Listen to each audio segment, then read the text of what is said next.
Waalaikumsalam. Waalaikumsalam warahmatullahi wabarakatuh.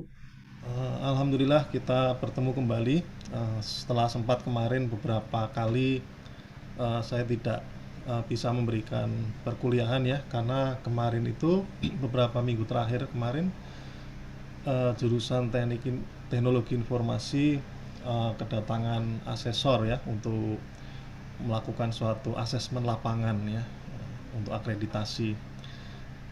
Dari jurusan sendiri sudah lama ya menyusun ininya apa itu dokumennya sejak tahun 2018. Ada perubahan di 2019, kemudian di 2020 ada pergantian nama, dirubah lagi, kemudian awal 2021 kita kirim dokumen lagi, baru kemarin Desember didatangi ini apa dikunjungi oleh asesor dari BAN PT ya, Badan Akreditasi Nasional Perguruan Tinggi.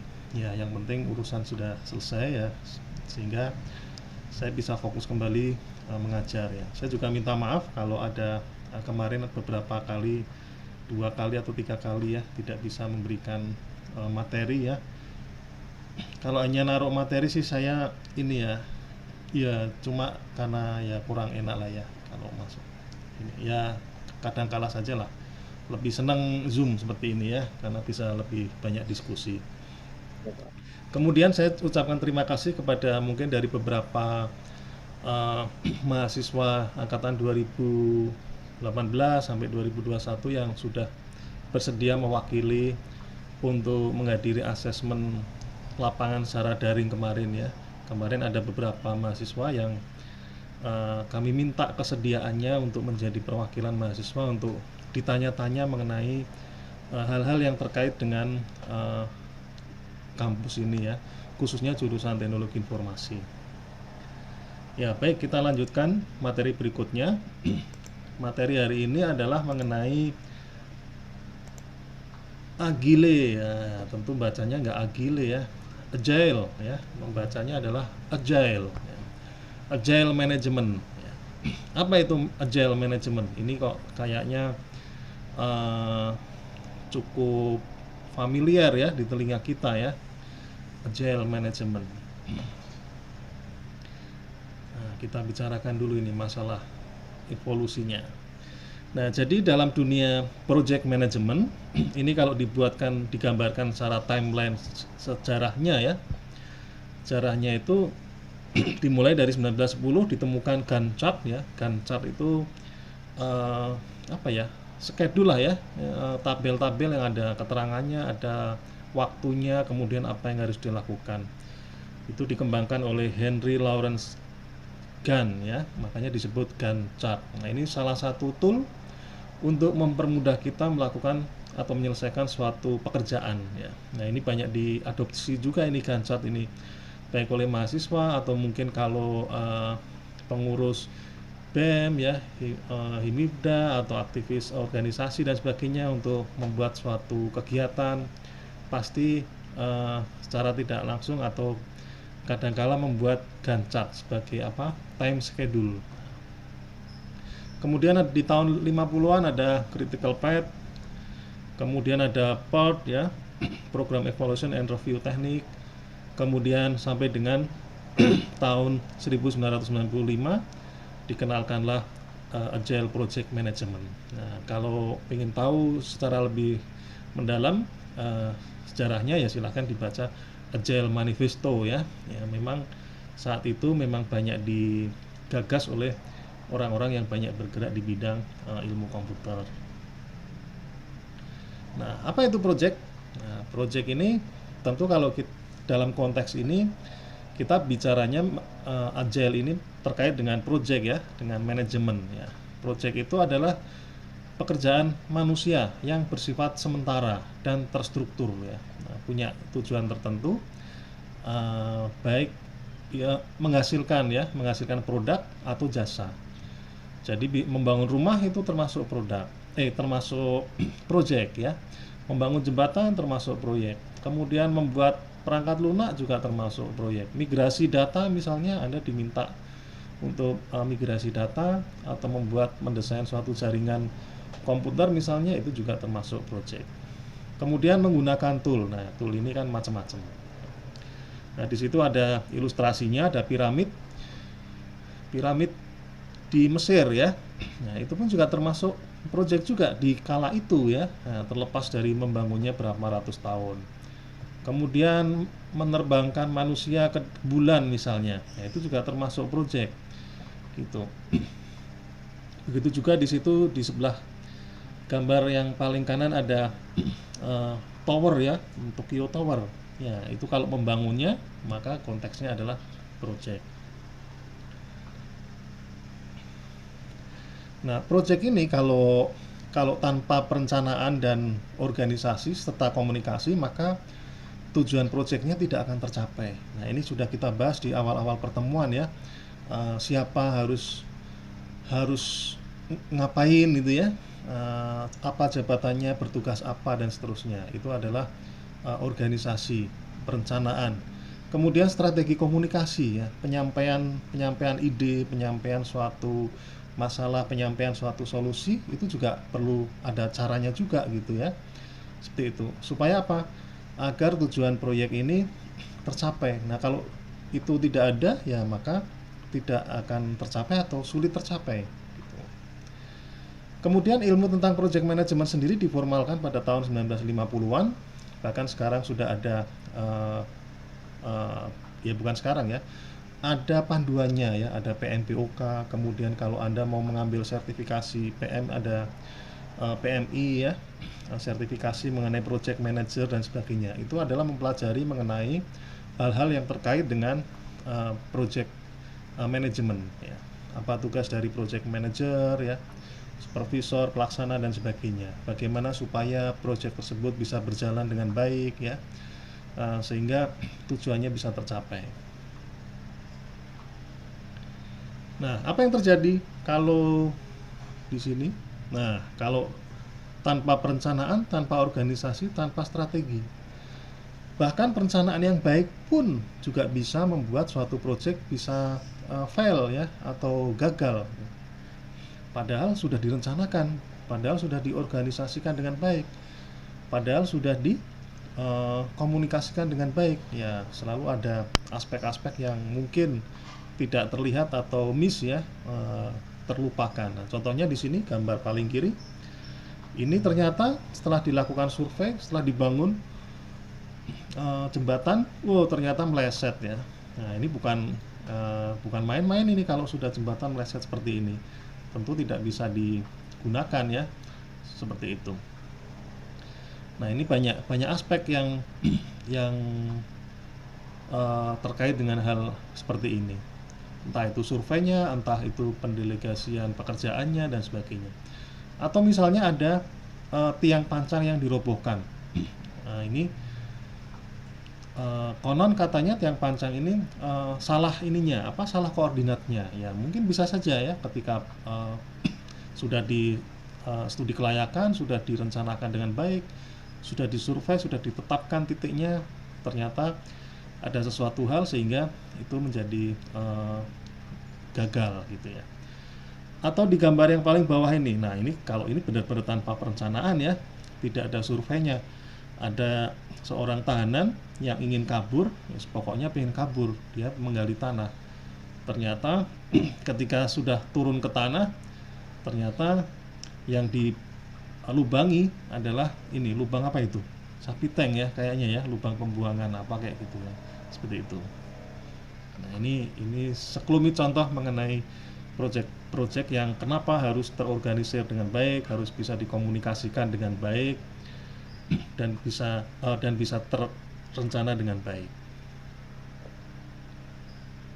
Nah, kemudian apa itu agile?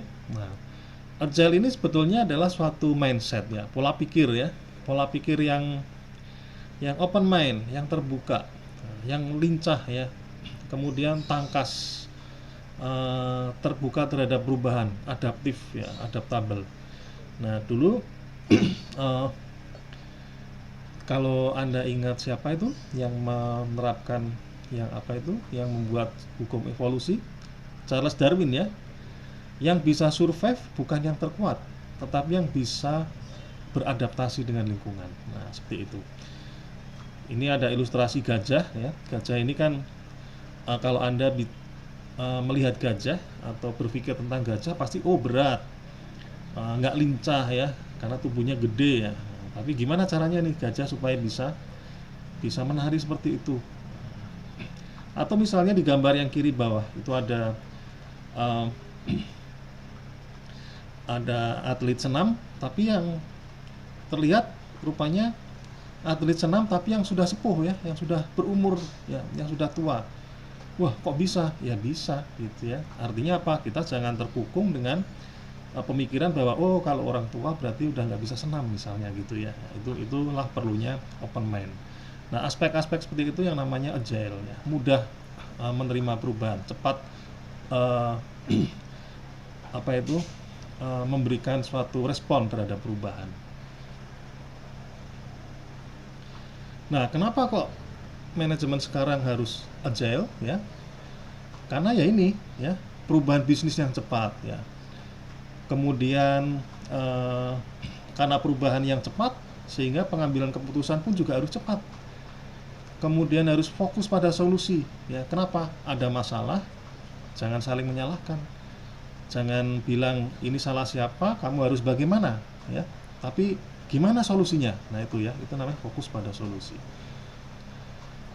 Itu kemudian didukung dengan framework yang tersedia, yang banyak tersedia, atau alat kerja ya, tool kerja atau suatu metode untuk cara kita mengerjakan suatu pekerjaan. Contohnya kemarin waktu pandemi ya, pandemi itu saya masih ingat hari Senin tanggal 16 Maret 2020 kampus tidak diperbolehkan untuk mengadakan aktivitas karena memang merespon terhadap perkembangan pandemi COVID-19. Nah, tentu tidak berhenti di situ saja. Langkah selanjutnya harus dikerjakan. Apa itu? Belajar secara online. Oke, belajar secara online. Bagaimananya juga harus dipikirkan. Apakah melalui WhatsApp, apakah melalui email, apakah melalui video conference dan sebagainya. Ternyata video conference dosen-dosen banyak yang nggak paham, harus segera cepat diambil keputusan. Oke, kita buat pelatihan. Nah, saya masih ingat waktu itu bulan awal Agustus diadakanlah pelatihan kepada dosen untuk memberikan perkuliahan melalui tool video conference. Nah, tentunya antara Maret sampai dengan Maret, April, Mei, Juni, Juli, kita yang di bagian teknologi informasi merespon secara cepat tool-tool yang akan dipergunakan, diuji, dioprek-oprek dan sebagainya supaya di bulan Agustus tadi bisa ditrainingkan ke dosen-dosen. Ternyata itu nggak cukup, kita perlu tool tambahan, misalnya si akad. Portalnya kan waktu itu belum bisa mengupload materi ya. Oke, bagian TIK langsung membuat suatu tool yang memberikan tambahan modul supaya dosen-dosen bisa mengupload materi. Begitu juga mahasiswa ya, bisa mengupload jawaban, bisa memberikan absensi melalui komentar dan sebagainya. Sehingga dengan masalah tersebut kita cepat memberikan suatu solusinya. Yaitu mengapa kita harus berpikir secara agile. Ya, kalau haus juga langsung minum ya, nah, itu termasuk agile. Kemudian kebutuhan perubahan yang tidak menentu atau yang biasa disebut VUCA. Nah, di bawah ini ada yang namanya VUCA. Apa itu VUCA? Kita lihat VUCA. Nah, ini. Dunia kita ini dunia VUCA sekarang ya. Complexity, ya, volatility, uncertainty, ambiguity. Nah, apa itu kompleksitasnya? Untuk memberikan atau memberi suatu keputusan ya, maka variabelnya itu banyak sekali ya, kompleks gitu ya, tidak mudah ya, banyak variabelnya gitu. Gimana caranya supaya kita bisa belajar online misalnya setelah pandemi? Nah, itu variabelnya banyak. Oke, kita pakai video conference. Wah, tapi ternyata dosennya nggak bisa nih. Ternyata dosennya bingung. Ya, kalau dosen IT ya nggak masalah ya, dosen teknologi informasi. Lah, bagaimana dengan dosen yang bahasa? Bagaimana dengan dosen yang ekonomi dan sebagainya dan sebagainya? Belum lagi mahasiswanya belum terbiasa, belum lagi adanya apa itu itu memerlukan suatu pulsa, pulsa kuota ya, paket data dan sebagainya. Itu kompleks sekali, sehingga untuk menyelesaikan masalah itu harus berpikir secara kompleks, secara keseluruhan. Kemudian volatility. Nah, volatility ini nggak tentu ya, mudah berubah gitu. Kemudian uncertainty, nggak pasti, ini menghadapi ketidakpastian. Kemudian ambiguity, lack of clarity, kadang jelas, kadang nggak jelas dan sebagainya, seperti itu. Nah, itulah lingkungan di dunia kita saat ini ya. Kemudian dalam konteks project management, prinsip-prinsip agile ini adalah fokus kepada customer value ya. Apa yang dibutuhkan oleh customer, nilai-nilai apa yang diperlukan oleh customer, seperti itu. Kemudian penyelesaiannya juga harus memberikan suatu penyelesaian yang cepat, iteratif dan incremental ya. Iteratif itu ya terus menerus ya. Incremental itu bertambah ya. Tidak hanya iteratif saja, kalau iteratif muter saja, tapi juga harus incremental, berkembang ya. Ada interaksi, kemudian juga ada aspek kemajuannya atau progress. Kemudian experimentation and adaptation. Jadi kalau dalam prinsip agile, trial and error itu biasa ya. Suatu misal Anda diminta untuk membuat suatu software ya. Anda pastinya melakukan suatu studi kelayakan ya. Kalau katakanlah menggunakan waterfall method, yang pertama adalah apa? User requirement. Anggaplah kita menggunakan waterfall. Bertanya dulu kepada si klien pengguna jasa Anda, Bapak maunya apa? Oh, saya mau yang begini gitu ya. Anda membuat ya, mencoba sampai membuat prototipenya, kemudian dicoba-coba. Oh, salah, ini error dan sebagainya. Itu biasa ya. Experimentation and adaptation, disesuaikan dengan kebutuhan pelanggan. Kemudian self organization dan continuous improvement ya. Continuous improvement ini, apalagi ini kalau di kampus kita sebetulnya sudah bukan hal yang baru ya, karena Anda juga memperoleh mata kuliah monosyukuri.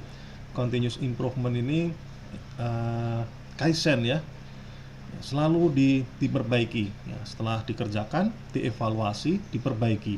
Sudah bagus, dibuatkan standar, supaya apa? Setiap orang bisa mengikuti perbaikan tersebut.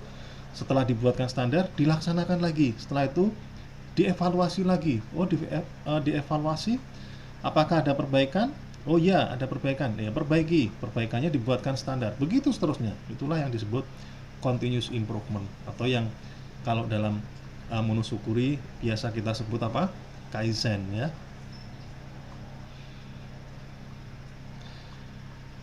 Nah, ini ada perbandingan antara tradisional vs agile ya. Tradisional project management, nah itu menentukan target dulu biasanya. Pokoknya bikin si akad, udah, guys ya. Ya salah nggak? Ya nggak apa-apa gitu. Itu dulu juga nggak apa-apa gitu ya. Tapi langkah selanjutnya harus diperhatikan juga gitu. Kemudian tentukan tujuan ya kalau di tradisional project management. Kemudian launching, kemudian harapannya nggak berubah. Hope the target doesn't move ya, artinya apa yang dikerjakan sudah sesuai dengan harapan, sudah sesuai dengan target ya, define target yang di atas tadi. Nah, sedikit berbeda dengan agile project management, dimulai dari vision. Oh, saya pinginnya seperti ini. Nah, itu vision ya. Saya pinginnya kampus ini ada software yang bisa digunakan untuk belajar online. Nah, misalnya seperti itu ya. Vision itu namanya. Kemudian mulai dengan broad direction. Nah, ini biar enak ya. Broad direction itu arahan umum ya. Arahan umum. Apa visinya? Pengen punya perangkat lunak atau sistem yang memudahkan mahasiswa untuk belajar online, misalnya. Oke, nah itu visinya. Kemudian arahnya gimana? Oh, nanti arahnya mahasiswa bisa bertatap muka, oh berarti ada fitur video conference-nya ya. Ya, kemudian dosen bisa mengupload materi, kemudian dosen bisa mengupload soal, kemudian mahasiswa juga bisa mengupload tugas, kemudian kajurnya bisa memperoleh laporan dan sebagainya dan sebagainya. Nah, itu arahan secara umum ya. Dimulai dari broad direction. Kemudian yang aspek yang ketiga, learn atau adapt to condition. Ini belajar atau beradaptasi dengan perubahan-perubahan kondisi. Nah, suatu misal ketika saat projectnya sedang berjalan, si klien, si developernya, tim developer memberikan progres. Pak, ini sudah bisa nih untuk upload, misalnya. Oh, sudah bisa ya. Oke. Bisa nggak kalau ditambahkan tanggal uploadnya biar bisa terrecord misalnya gitu. Oh ya bisa. Nah, itu artinya beradaptasi dengan kondisi gitu ya. Home in on target incrementally. Nah, selalu berkembang ya. Ada progresnya selalu berkembang. Nah, ini contohnya kalau dari sisi ilustrasi ini ada gambar panah ya. Ini namanya apa ya kalau di panah ini ya, target sasaran ini saya lupa namanya. Kalau ada yang biasa bermain panahan ini ada namanya ini. Nah, ini gambarnya adalah target ya. Oh, ini anak panahnya dilempar masuk ke sini, nancep ya, pas ya. Oke. Tapi berbeda dengan yang di versi Agile Project Management. Ini seolah-olah kita itu naik kapal, arahnya ke sana. Tapi ketika dalam perjalanan ke sana, kadang belok karena ada perubahan ya. Tapi begitu belok harus segera diarahkan ke arah kanan lagi. Kemudian ada perubahan lagi, belokkan lagi. Pokoknya menuju ke arah yang sisi sini kanan. Nah, karena memang visinya di sini, tujuannya di sini. Nah, itu kira-kira seperti itu ya.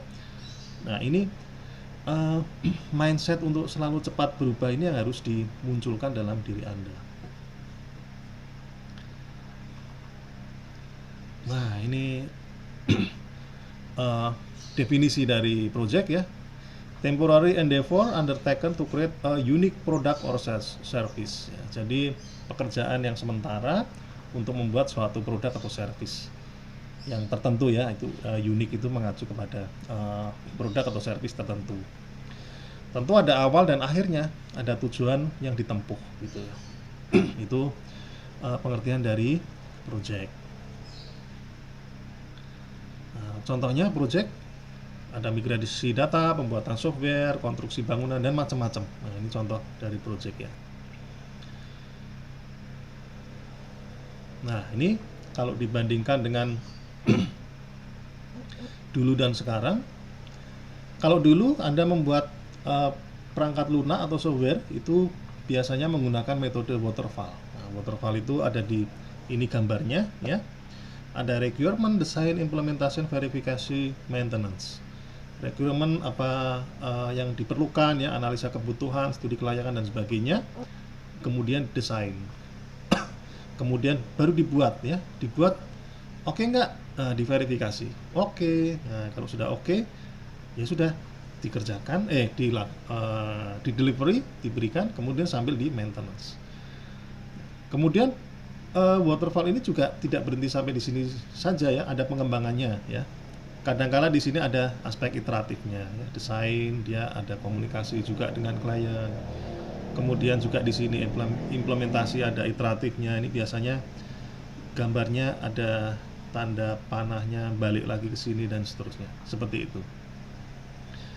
Nah, kalau yang sekarang pendekatannya yang agile, yaitu ada spiral approach, ada iteratif atau extreme programming ya, atau rapid application development atau RAD ya, macam-macam ya, banyak. Yang tujuannya adalah bagaimana membuat suatu perangkat lunak secara cepat ya. Secara cepat. Jadi klien pengennya apa, kita analisis kebutuhannya, kemudian di sesi pertama atau minggu pertama kita berikan user interface-nya. Ini loh Pak, user interface-nya cocok nggak? Oke, cocok ya, bagus. Nah, lanjut ke buat codingnya misalnya, seperti itu.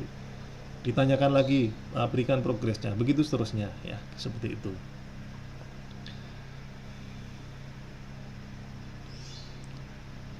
Nah, ini kalau di eh, gambarkan secara alur ya. Konsep deploy. Nah, di sini ada analisis, desain, konstruksi dan testing. Nah, kalau di ini agile ada mirip juga. Nah, karena memang project ya ada awal ada akhir.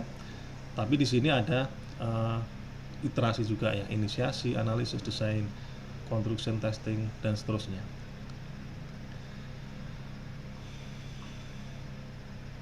Nah, ini contoh ya. Contoh pembuatan software misalnya tampilannya ya. Yang pertama memberikan tampilannya dulu ya. Kemudian fungsionalnya ya. Tampilannya aja sekarang ilmunya juga sudah semakin dalam ya. Ada UI UX ya kan. Nah, UI UX designer ya. Jadi kalau Anda yang mungkin ingin berkarir di bidang IT, nggak mesti jadi programmer. Kalau seni Anda kuat, digabungkan dengan kuliah di bidang IT, jadilah Anda UI UX designer.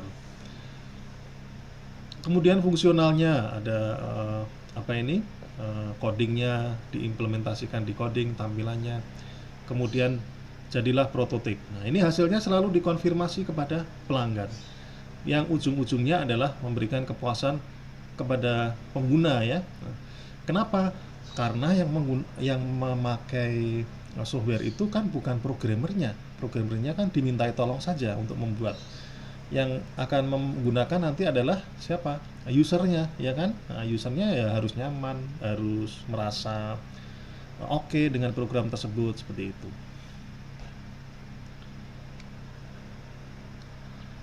Nah, kemudian dalam agile management itu juga ada yang namanya roadmap ya. Apa tujuan dari roadmap ini? Supaya pelanggan ini tahu ya sampai di mana tujuannya, finishnya ada di mana, mulainya dari mana, tengahnya juga di mana, gitu. Dia tahu, harus tahu ya. Kemudian tim juga tahu juga, karena tim yang mengerjakan. Jangan sampai ada salah komunikasi atau kurang komunikasi ya, seperti itu. Kemudian targetnya jelas, progresnya jelas. Nah, ini endingnya project yang selesai gitu ya. Ini jadi di agile pun juga ada tahapannya ya, atau roadmap ya. Nah, contohnya, ini contoh sederhana saja ya, proyek misalnya membuat program siakat misalnya. Oh, minggu pertama dibuat tampilan dulu. Ya tentu sebelumnya ini sudah ada pembicaraan mengenai fitur-fiturnya ya. Artinya ini yang akan disampaikan ketika dalam pengembangan. Minggu pertama tampilan misalnya.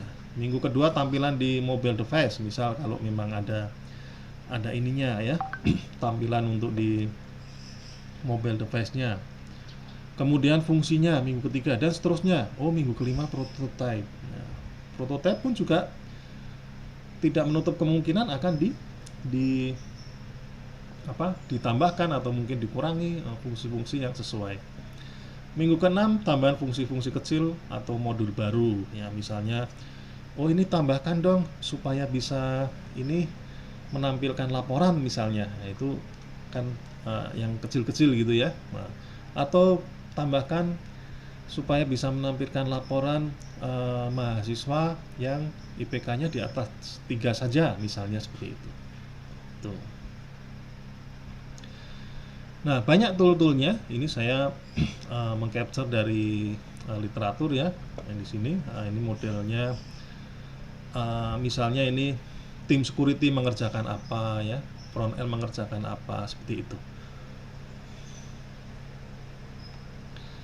Ya, saya kira banyak toolnya. Kemudian bisa juga dalam bentuk Gantt chart ya, atau hasil ya, milestone. Nah, ini tidak lebih dari 2 minggu tiap milestone. Artinya apa? Paling lama 2 minggu ini sudah harus ada progres. Meskipun itu progres yang kecil gitu ya. Tapi yang jelas harus ada progres ya dalam 2 minggu tersebut, maksimal ya, paling lama ya. Dan syukur-syukur seminggu sudah bisa memberikan progres. Nah, kemudian apa itu Scrum? Nah, Scrum ini salah satu caranya ya dalam menerapkan Agile Project Management ya. Scrum ini, istilah Scrum ini muncul di apa ini? Ini namanya rugby ya, bola tangan ya. Di negara-negara apa? Inggris atau Commonwealth seperti itu ya. Yang pemainnya itu melindungi pembawa bola. Berarti yang pembawa bola itu kan ada target atau masalah ya yang harus segera diselesaikan. Dalam konteks ini adalah diselamatkan dari lawan gitu. Maka dia berkumpul bersama, memusatkan energi di situ, kemudian menyelesaikan masalah secara cepat ya, menyelamatkan si pembawa bola supaya tidak dikerubuti oleh tim lawannya gitu ya. Begitu dilindungi, kemudian dia bisa pergi dengan apa itu, dengan cepat untuk memberikan gol. Nah, seperti itu. Berkumpul bersama ini yang disebut Scrum ya. Nah, jadi aktivitas Scrum ini berkumpul bersama, memusatkan energi untuk menyelesaikan masalah secara cepat. Kemudian di dalam Scrum juga ada sprint. Nah, sprint ini kalau di dunia atlet atau atletik Anda pasti tahu ya. Oh, sprint berlari secara cepat. Pendek jaraknya tapi cepat gitu ya. Jadi ada masalah yang harus segera diselesaikan ya. Dilakukan penyelesaiannya, sprint. Di lari sprint itu kan hanya 100 meter ya, 200 meter gitu. Tapi cepat ya. Nah, kecepatannya diperhitungkan di situ. Nah, ini ilustrasi dari sprint.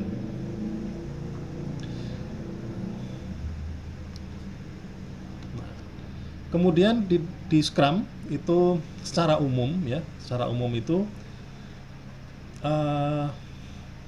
ada 3 komponen dalam timnya. Terdiri dari ini minimal ya. Minimal ini setidaknya ada product owner, development team, dan scrum master. Product owner ini yang ya sesuai dengan namanya ya, yang memiliki produk. Dia tahu produknya harus bagaimana, seperti apa ya. Kemudian bentuknya seperti apa nantinya.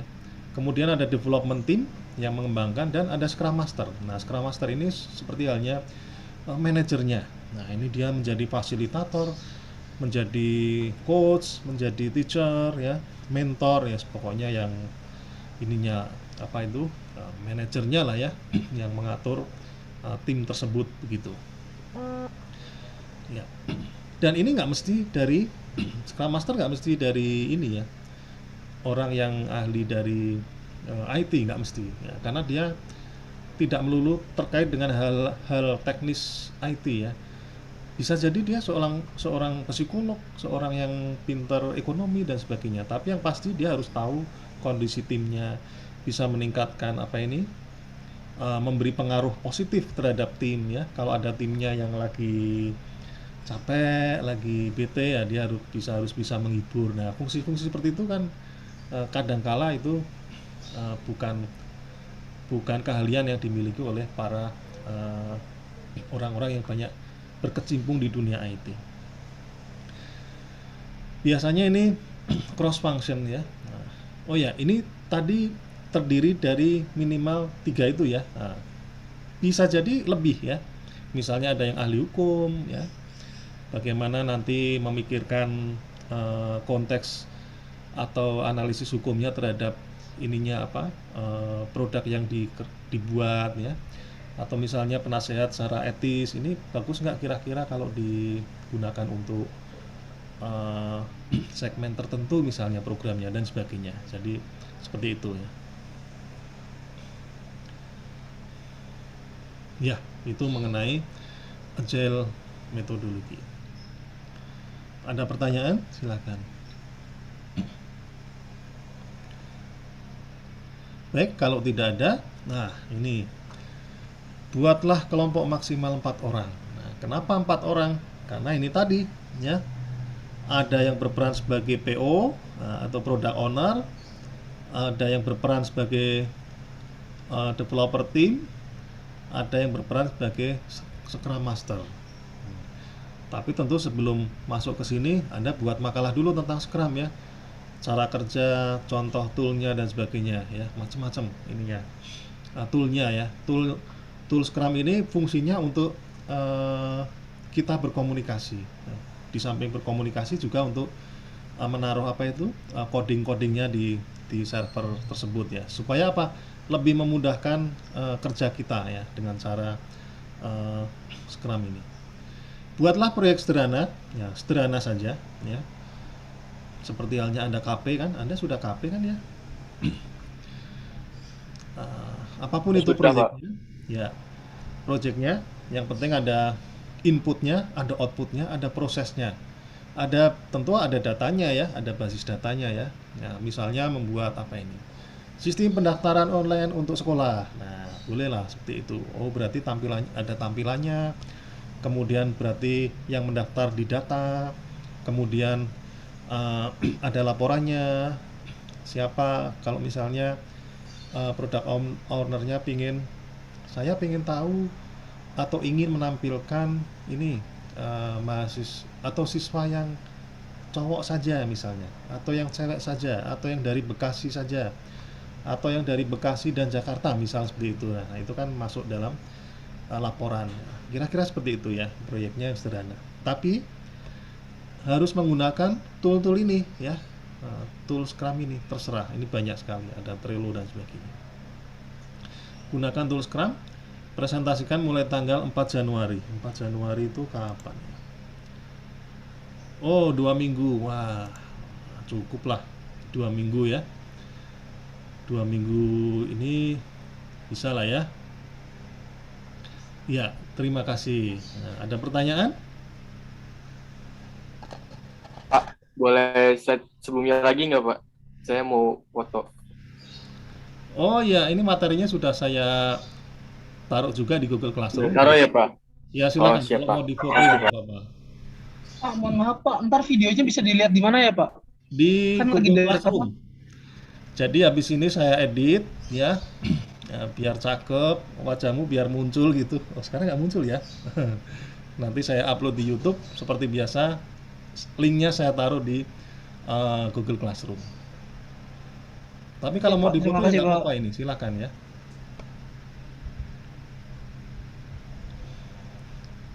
Ya, terima kasih. Ya, baik, ada pertanyaan lagi? Bapak kalau misalnya kelompoknya kurang dari 4 orang gimana, Pak? 3 masih boleh ya. Itu ada PO, DT, SM.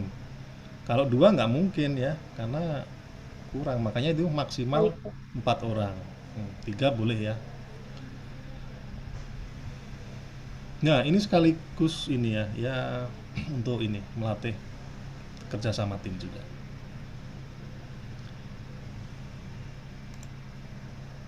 Baik, kalau tidak ada pertanyaan, kita foto sejenak supaya saya bisa melihat wajah-wajah ceria mahasiswa Unsada yang lama nggak bersua. Wah, ada yang bangun tidur ini.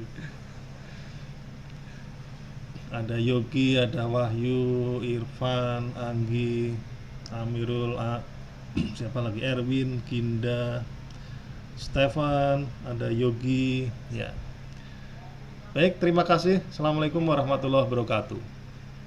Waalaikumsalam warahmatullahi wabarakatuh. Terima kasih, Pak. Sama-sama. Waalaikumsalam Pak. Terima kasih, Pak.